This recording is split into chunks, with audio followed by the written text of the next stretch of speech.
맨앤컴 재무설계 이영주 본부장과 함께 오늘 주제는 투기와 투자의 차이입니다. 짧은 문자 50원, 긴 문자 100원이 드는 샵 9730이나 스마트폰용 KBS 콩으로 의견 주시고요.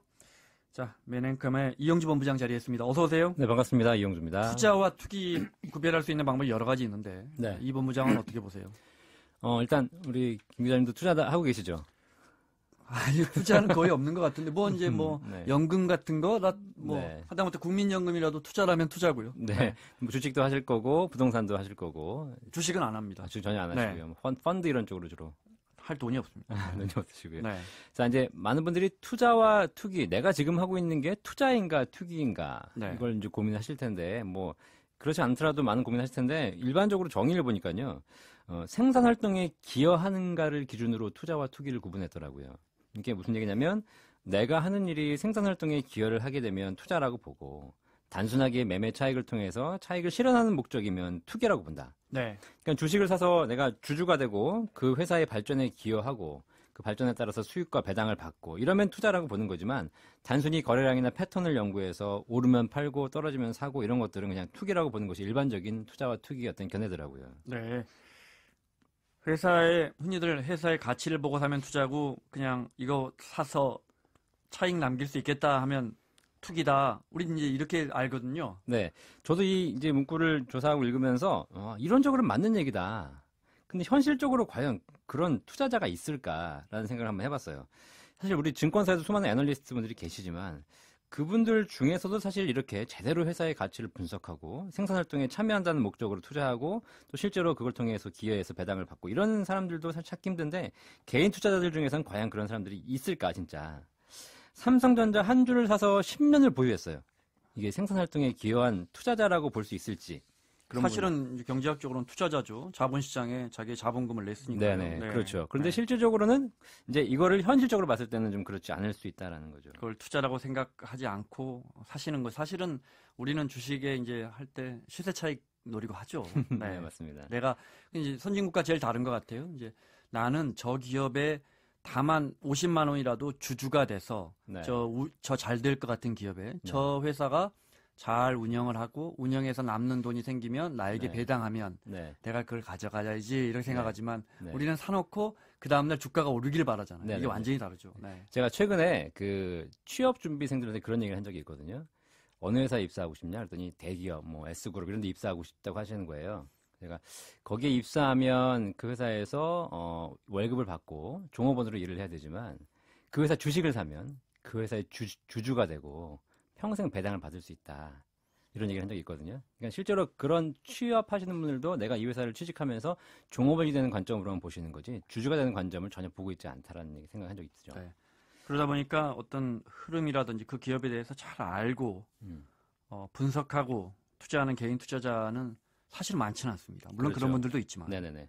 실제로 개미 투자자들이 하시는 거의 대부분이 이제 투자라고 보기는 쉽지 않은 그런 경우들 많이 있어요. 대부분 다 패턴을 보시고 하시거나 좀 거래량을 보거나 뭐 카드라 통신 이런 것도 투자하시잖아요. 근데 실제적으로 이렇게 투자하시는 분들을 투기가 아니라 투자라고 볼 수 있는 경우가 있습니다. 이게 뭐냐면 이렇게 개미 투자자들이 하시는 경우도 생산활동에 기여하는 경우가 있어요. 예를 들면 바이오 테마주가 있습니다. 이 테마주가 뜬다 그래서 그냥 덜컥 샀어요. 네. 100만 원어치를 샀는데 그게 하루아침에 200만 원 되는 겁니다. 이거는 그냥 누가 봐도 투기성이라고 볼 수 있는 거죠. 단순히 매매 차익을 목적으로 한. 그런데 이분이 그 200만 원을 찾아서 집에 TV를 바꾼 거예요. 그럼 이걸 과연 투기라고 볼 수 있을까? 오히려 그걸 통해서 가족의 어떤 더 풍요로운 생활이 가능해졌다는 거죠. 제가 전에 뭐 증권방송에 출연한 적이 있는데 거기서 이런 상담을 한번 한 적이 있습니다. 어떤 분이 저한테 상담 전화가 왔는데 기아자동차 주식을 2만 원에 사서 5만 원이 되었다는 겁니다. 네. 이걸 팔아야 될까요? 말아야 될까를 이제 질문하시더라고요. 근데 옆에 양쪽에 증권 전문가 두 분이 앉아 계셨어요. 네. 서로 의견이 다른 겁니다. 근데 첫 번째 전문가는 뭐냐면 그때 기아자동차가 막 K 시리즈가 나와가지고 굉장히 잘 나갈 때였으니까 회사의 기업 가치로나 앞으로 순이익을 봤을 때 이 주가 올라갈 것이다. 계속 보유해라. 근데 반면에 한쪽에 계신 분이 이렇게 얘기하시는 거예요. 그게 지금 일단 많이 올랐고 지금 또 차익 실현할 때가 됐기 때문에 더 이상 보유하시는 것보다 차익 실현하셔라. 이렇게 막 두 분이 왔다 갔다 옥신각신 하고 있는 거죠. 제가 판단하기는 뭐였냐면 둘 다 사실 제가 보기에는 뭐 가치를 연구했건 패턴을 연구했건 제가 보기에는 둘 다 큰 의미가 없었게 봤어요. 제가 뭐라 그랬냐면 이렇게 얘기했거든요. 파세요. 왜 팔아요? 이렇게 물어보시더라고요. 그래서 네.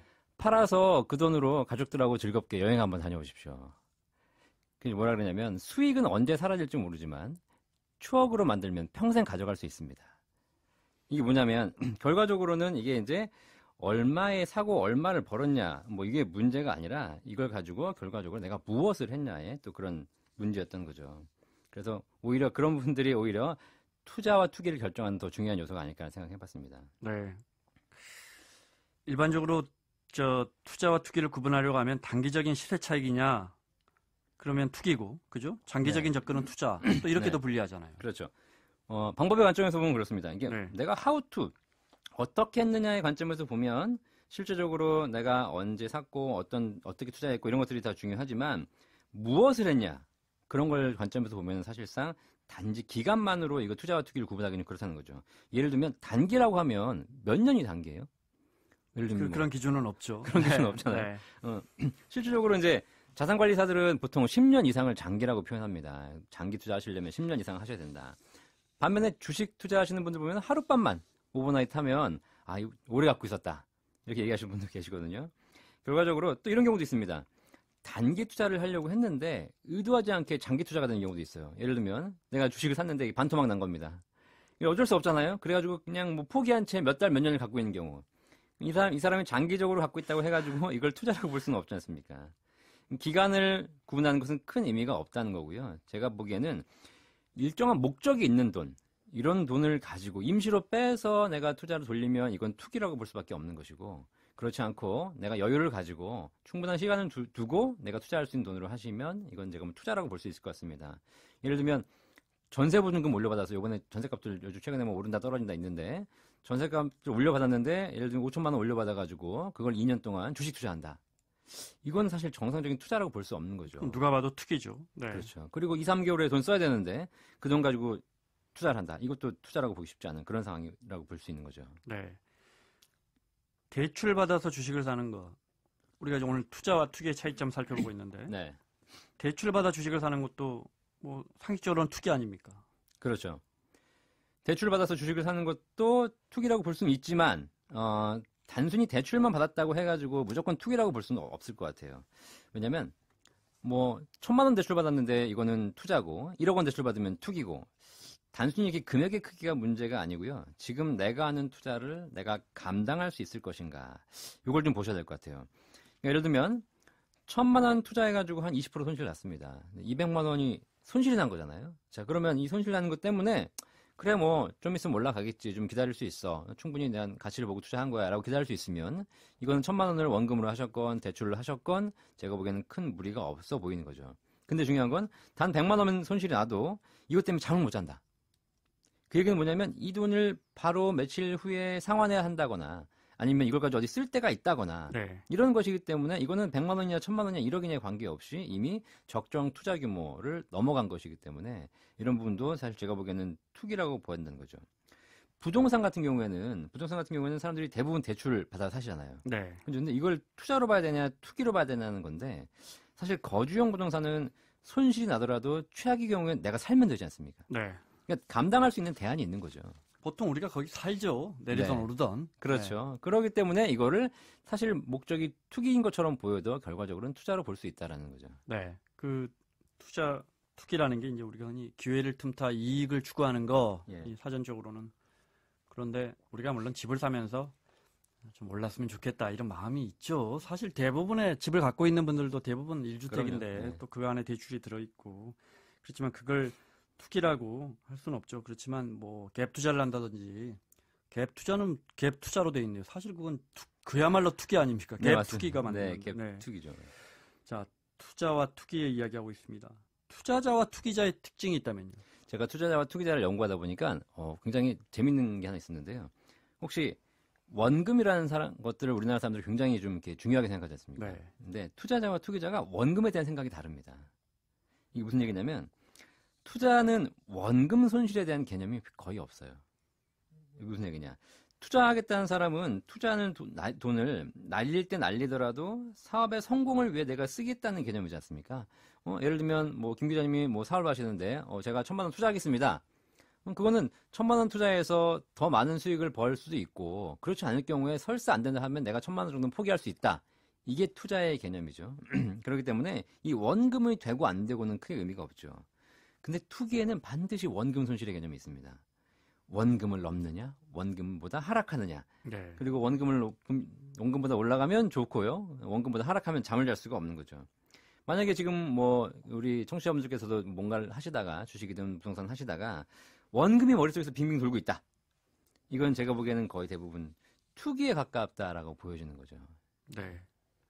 그러니까 투기하시는 분들은 원금 이하로 떨어지면 이 실패한 투자다 이렇게 생각하시겠군요. 그렇게 생각하기가 쉽겠군요. 그럼요. 결과에 대한 평가도 다릅니다. 그래서 이 과정도 그렇지만 투자자들은 목표 수익률이 있습니다.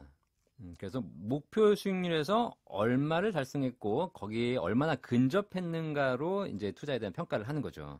예를 들어 목표 수익률이 10%라면 10%에 얼마나 근접했는가. 내가 8인가, 9인가, 10인가, 11인가, 10인가 이런 걸 평가하는데 반면에 투기를 하시는 분들은 목표 수익률이 없습니다. 그냥 단지 원금보다 몇 퍼센트 더 벌었는가. 원금 손실을 보았는가 안 보았는가를 평가하죠. 그러다 보니까 벤치마크 지표도 달라요. 네. 투자자들은 대부분 다 목표 수익률이나 인덱스가 벤치마크가 됩니다. 그래서 전체적인 평균이 얼마나 올랐고 그중에 내가 얼마를 더 벌었고 이런 것들이 중요하지만 투기자들은 어떤 게 벤치마크냐면 최고점. 내가 네, 지금까지 본 가격 중에 최고점이 맞아요. 지표예요. 네. 그래서 항상 아쉬워요. 그때 팔았어요. 나 2배는 먹어야지 하면 이제 2배가 BM이 되는 벤치마크가 되는 거죠. 그렇죠. 벤치마크라는 게 이제 보통 투자할 때 기준점이 되는 수익률을 BM이라고 그러는 벤치마크라고 그러는데요. 네.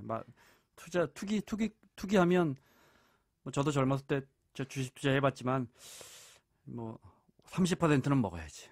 이렇게 되는 거죠. 그렇죠. 정당한 BM이 안 나오죠. 그다음에 장중에 예를 들면 뭐 30%까지 올라와서 내려보면은 내 머릿속에 항상 그 최고점만 보이는 겁니다. 그 가격만. 네. 그 가격이 다시 와야 되는데. 그리고 거기에 대비해서 항상 불안하다고 아쉬워하는 거죠. 중요한 건 원금에 대해 생각하고 항상 추상적인 높은 그 목표를 갖고 있고 이러다 보니까 결국 개인 투자자들은 투자에 실패할 수밖에 없는 그것이 투기다. 네. 이렇게 되는 거죠. 이제 결과적으로 실패하는 이유도 투기를 한다고 해도 예를 들면 뭐 좋은 시장에 들어가 있으면 또 돈을 버는 경우도 있지만 결과적으로 대부분 실패할 수밖에 없는 이유가 뭐냐면 이렇게 투기자가 몰리는 시장의 특징이 있다는 거예요. 투기자가 몰리는 시장들은 대부분 다 일정한 목표를 가지고 꾸준히 기다리고 뭔가 가치를 투자하고 이런 것이 아니라 단순히 매매 차익, 시세 차익만 목표로 하기 때문에 시장이 흔들리기만 합니다. 흔들리기만. 그래서 결과적으로는 시간이 가도 꾸준히 상승하지 않고 결과적으로 흔들렸다가 올랐다가 다시 떨어지고 제자리로 온다는 거죠. 네. 대부분 이런 테마주나 어떤 투기자가 몰리는 이런 주식들을 보면 변동성이 클 뿐이고 네. 상승 패턴을 보이지는 않는 거죠. 아니, 코스닥 시장엔 테마주가 정말 사례죠. 네. 네. 그러니까 결론적으로는 다 원금이거나 원금 이하로 들어온다는 거죠. 신흥국 시장도 마찬가지입니다. 예를 들면 뭐 지금 우리가 보듯이 미국이라는 시장을 보면은요. 미국 시장은 지난 10여 년간 꾸준히 주가가 상승해 오고 있지 않습니까? 이제 그런 걸 보면은 여기에 얼마나 사람들이 합리적으로 투자하고 있는가가 보이는데 반면에 그렇지 않고 일정한 이슈에 따라서 좀 폭등하는 신흥국 시장들 보면은 주가 패턴을 보시면요. 그게 사이클이 있는데 일정한 기간에 조용히 있다가 거래량이 없다가 갑자기 어떤 이슈가 생기면 갑자기 폭등했다가 그것이 상승으로 이어지는 것이 아니라 다시 또 폭락해서 제자리로 오는 네. 이런 추세들을 반복하고 있는 시장이라는 거죠. 네. 이게 결과적으로 뭐냐면 거기에 참여하는 그 투자자들이 합리적인 투자를 목적으로 하는 것이냐 아니면 맹목적으로 시세 차익을 목적으로 하는 것이냐에 따라서 그 시장의 결과가 완전히 달라진다는 거죠. 네. 미국의 우량주 투자분, 미국은 진짜 주식 투자가 우리보다는 훨씬 건전합니다. 근데 부동산 투자 보면 또 꼭 그렇지도 않거든요. 네. 2001년부터 2006년까지 서브프라임 모기지 사태 터질 때까지 미국 사람들이 그 서브프라임, 그러니까 서브라는 게 좀 낮은 단계, 그러니까 금리는 더 높죠. 네, 원래는 대출이 안 나올 사람들이 대출을 받아 집에 투자하면서 결국 그 위기가 2006년도 하반기부터 터져버리는데 그게 글로벌 금융위기가 되고 그때 미국 사람들이 집에 투자하는 그런 흐름, 배경, 원인들을 수많은 학자들이 분석했을 거 아니에요. 나라가 망할 네. 정도였으니까. 네. 네. 그때 이제 한 350만 채 정도의 미국 주택이 압류가 됐는데 서울의 주택 수하고 거의 비슷합니다. 보면 말씀하신 것처럼 그냥 샀다는 거 아니에요, 그죠? 네. 사인 3번만 하면 집을 사게 해주니까 네. 다운페이도 거의 없이, 그러니까 우리로 따지면 10% 계약금도 없이 보면 전형적인 투기죠. 목표 의식은 오를 거야라는 그렇죠. 것밖에 없고. 네. 이 부동산이 그때도 문제가 뭐냐면 결과적으로 부동산이 다 개별적으로 개인들이 판단에 의해서 한 거였고요. 미국 주식시장의 거의 대부분은 펀드에 의해서 움직인다는 거죠. 큰 네. 기관이라든가. 그렇기 때문에 운용으로 봤을 때는 주식시장이 오히려 더 안정적으로 갈 수 있었던 그런 원인이 있었습니다. 8288님이 부모가 자식한테는 투자입니까 투기입니까 하셨는데 투자죠. 원금 별로 생각 안 하시잖아요. 그러니까 투자인데 제가 보기에 수익률이 아주 낮은 아마 네네. 수익률로 치면 가장 안 좋은 투자 아니에요? 그렇죠. 투기와 투자 이야기하고 있습니다. 투기가 하는 사람들이 모이면 그 시장도 아무래도 더 불안해지고 그래서 또 손실 나는 거 아닙니까? 그렇습니다. 또 근데 지금- 꼭 그런 사람들만 그 시장에 모여요. 네, 맞죠. 그렇게 되면 투기자가 모이면 이게 시장의 전체적인 위험이 커집니다. 그렇기 때문에 이 위험을 견뎌내는 수준도 굉장히 약해지는 거죠. 우리 건물로 얘기하면 내진 설계가 약해지는 겁니다. 지진이 왔을 때 고층 건물이 무너지지 않는 이유가 뭐냐면 충격이 오면 충격을 분산해가지고 적당히 흔들리기 때문이지 가만히 서 있기 때문이 아니거든요. 그런 내진 설계가 되어 있기 때문이기 때문에 위험에 대한 준비나 분산이 되어 있으면 그런 충격을 완화할 수 있지만 반면에 경제적으로 대외적으로 큰 위험 변수가 왔을 때 특히 이 투기자들이 모이는 시장은 되게 비이성적인 판단을 합니다. 그렇기 때문에 이 충격이 신적 위험을 더 크게 만들어서 시장이 결과적으로 더 큰 리스크를 갖게 되는 거죠. 네. 3, 2, 5, 3, 둘 쓰시는 분이 조금 다른 비율일 수 있겠지만 투기는 무조건적인 이익 추구, 투자는 미래 가치 성장하는 가치를 인정하고 리스크를 같이 나누는 것이라고 생각합니다. 하셨어요. 그래서 미래에 대한 리스크를 나눌 생각은 안 하고 얼마 벌어올지만 생각한다면 경영진의 태도라고 할지라도 저는 투기라고 생각합니다. 네, 그런 맞는 말씀입니다. 의견 주셨습니다. 부동산 갭 투자하신 분들이 지금 매우 난감한 상황인데 부동산 네. 시장이 특히 수도권 쪽에서 급락세를 보이는 일부 단지들이 보이고 네. 매물이 늘어나면서 전형적인 투기 아닙니까, 그죠? 그렇죠. 부동산도 사실상 이것이 투자냐 투기냐에 대한 견해들이 많은데요. 내가 이 생활에서 필요한 자금들 있지 않습니까? 뭐 생활비, 교육비, 노후자금 이런 인생에 필요한 자금들이 준비되어 있는 상태에서 부동산을 조금 더 하시는 것은 뭐 설사 갭 투자를 하더라도 투자로 볼 수 있겠지만 네. 반면에 요즘에는 부동산 한 채에 내 인생을 거시는 분들이 좀 있어요. 그러니까 이게 잘 되면 내 노후가 되는 거고 안 되면 노후가 망가지는 거고 이런 것들은 사실상 좀 말려야 되는 일인 것 같아서 결과적으로 투자와 투기의 문제는 과정의 문제이기도 하지만 결과의 문제인 것 같다. 내가 네. 이것으로 무엇을 할 것인가. 네. 이 부분을 좀 고민해 보셔야 될 것 첫 같습니다. 번째 질문에서 하신 말씀이군요. 네. 그 돈으로 무엇을 할 것인가를 보면 투자인지 투기인지 보인다. 맨앤컴의 이영주 본부장이었습니다. 고맙습니다. 감사합니다.